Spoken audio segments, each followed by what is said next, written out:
News bulletin में आपका स्वागत है। आइए जानते हैं बिहार की 30 फटाफट बड़ी खबरों को।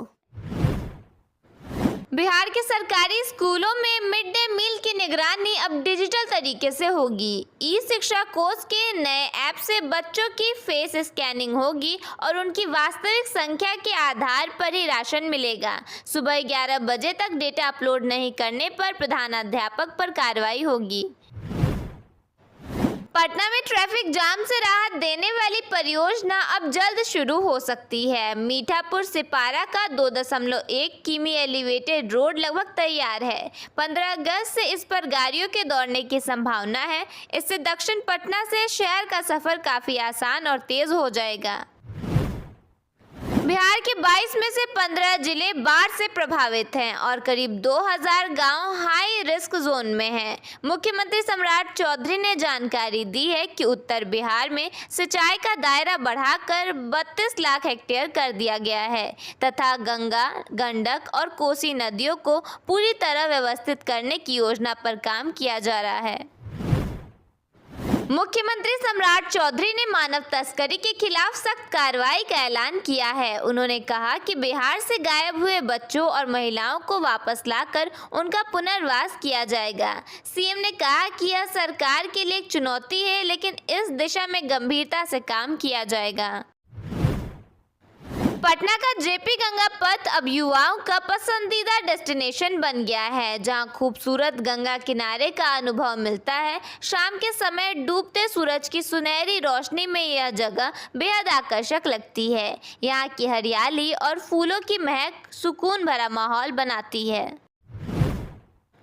बिहार के अररिया जिले में निगरानी विभाग ने बड़ी कार्रवाई करते हुए उद्योग विभाग के बड़े अधिकारी अनिल कुमार मंडल को 50,000 रुपए की घूस लेते हुए रंगे हाथों गिरफ्तार किया है। आरोपी अधिकारी ने एक काम के बदले शिकायतकर्ता से रुपए की मांग की थी, जिसके बाद सतर्कता टीम ने जाल बिछाकर उन्हें उनके किराए के मकान से पकड़ लिया है और आगे की कानूनी कार्रवाई के लिए अपने साथ पटना ले गई है।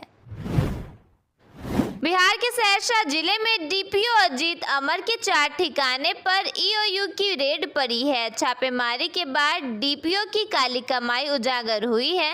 इस दौरान डीपीओ के ठिकाने से 40 लाख के जेवर, 6 बीघा जमीन, आलीशान घर समेत कई तरह के डॉक्यूमेंट्स मिले हैं। बांकीपुर उपचुनाव में भाजपा की हार के कई कारण सामने आए हैं, जिसमें अति आत्मविश्वास, स्थानीय मुद्दों की अनदेखी और आंतरिक कलह प्रमुख वजह हैं। जनसुराज ने भाजपा के एक सांसद का वीडियो प्रसारित किया है। इसमें सांसद कह रहे हैं कि भाजपा किसी पालतू को भी उम्मीदवार बना देगी तो वह जीत जाएगा। भाजपा ने इसे गंभीरता से नहीं लिया, मात्र इस प्रचार ने भाजपा को बहुत नुकसान पहुंचाया है। मतदाताओं ने इसे अहंकार की पराकाष्ठा माना है। बिहार सरकार ने सड़क और पुल निर्माण के लिए नाबार्ड से 21,000 करोड़ रुपए का ऋण लिया है। यह राशि पूर्व मुख्यमंत्री नीतीश कुमार द्वारा घोषित प्रगति यात्रा की परियोजना पर खर्च की जाएगी, जिससे राज्य में बुनियादी ढांचा मजबूत होगा। बिहार के भागलपुर जिले को रेलवे की तरफ से खास तोहफा मिला है। 3 रेलवे प्रोजेक्ट पर मंजूरी मिलने के बाद पहले से और भी ज्यादा रेल कनेक्टिविटी मजबूत हो सकती है। इनमें भागलपुर, दुमका, रामपुर हाट रेलखंड के दोहरीकरण, नया बाईपास लाइन और भागलपुर जमालपुर के बीच तीसरी रेल लाइन शामिल है। राजद के विधायक भाई वीरेंद्र ने फिर पार्टी संगठन को लेकर विवादित बयान दिया है। भाई वीरेंद्र ने कहा है कि कुछ लोगों को पैसा कमाने की भूख है और उनका लक्षण कभी सुधर नहीं सकता। उन्होंने कहा कि बिहार में पत्रकार, किसान और आम आदमी कोई भी सुरक्षित नहीं है। उनके मुताबिक राज्य में लगातार हत्या की घटनाएं हो रही हैं और सरकार सब कुछ देखते हुए भी चुप है। मधुबनी में 10 अगस्त को 1 दिवसीय नियोजन मार्गदर्शन मेले का आयोजन होगा, जिसमें कई निजी कंपनियां युवाओं को रोजगार के अवसर प्रदान करेंगी। इच्छुक अभ्यर्थी अपने शैक्षणिक प्रमाण पत्रों और बायोडाटा के साथ निःशुल्क भाग ले सकते हैं। कांग्रेस सांसद और लोकसभा में नेता प्रतिपक्ष राहुल गांधी ने महिला आरक्षण पर संसदीय कार्य मंत्री किरेन रिजिजू की टिप्पणी का जवाब दिया है। राहुल गांधी ने कहा, रिजिजू जी संसदीय कार्य मंत्री होने के नाते आपसे बेहतर यह कौन जानता होगा कि कांग्रेस के पूर्ण समर्थन के साथ महिला आरक्षण विधेयक साल 2023 में ही सर्वसम्मति से पारित हो चुका है। सवाल यह है कि 3 साल बाद भी वह लागू क्यों नहीं हुआ और अब आप उसे परिसीमन से बेवजह क्यों जोड़ना चाहते हैं। साल 2023 का कानून लागू कीजिए बिना किसी शर्त के। छपरा शहर में चोरों के हौसले लगातार बढ़ते नजर आ रहे हैं। पुलिस गश्ती के बावजूद बदमाशों ने योगिनिया कोठी इलाके में दवा दुकान का शटर तोड़कर 2,67,500 रुपए नगद चोरी कर लिए। चोरी की पूरी वारदात दुकान में लगे सीसीटीवी कैमरे में कैद हो गई है।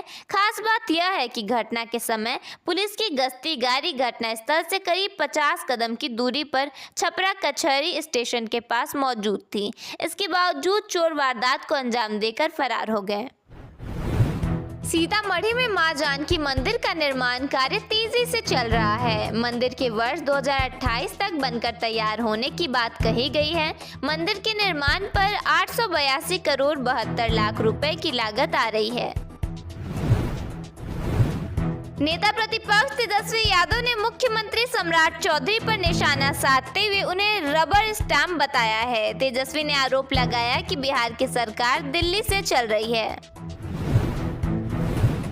रियलिटी शो भोजपुरी बवाल में लालू प्रसाद यादव के बड़े बेटे तेज प्रताप यादव ने घर से अलग रहने को लेकर अपनी भावनाएं साझा की। उन्होंने कहा कि घर से अलग रहने पर तकलीफ होती है और पिता की याद आती है।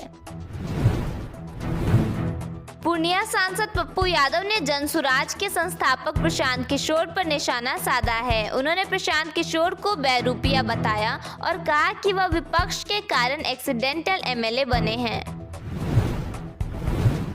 बीजेपी विधायक राकेश रंजन ओझा की हत्या की साजिश का खुलासा हुआ है। जानकारी के मुताबिक हत्या के लिए हैंड ग्रेनेड और शूटर के जरिए हमला करने की प्लानिंग की गई थी। भाभा एटॉमिक रिसर्च सेंटर में असिस्टेंट टेक्नीशियन के पद पर काम करने वाला एक व्यक्ति परीक्षा सेटर निकला। आरोप है कि उसने एईडीओ परीक्षा में एक लड़की को पास कराने के लिए 25 लाख रुपए की डील की थी। नालंदा का अजीत सिंह नाम का एक कुख्यात अपराधी करोड़ों रुपए की डकैती करने के बाद देवघर पहुंचा था। वहां उसने भोलेनाथ का जलाभिषेक किया। जलाभिषेक के बाद लौटते वक्त जामताड़ा से पुलिस ने अजीत सिंह को उसके साथियों समेत गिरफ्तार कर लिया।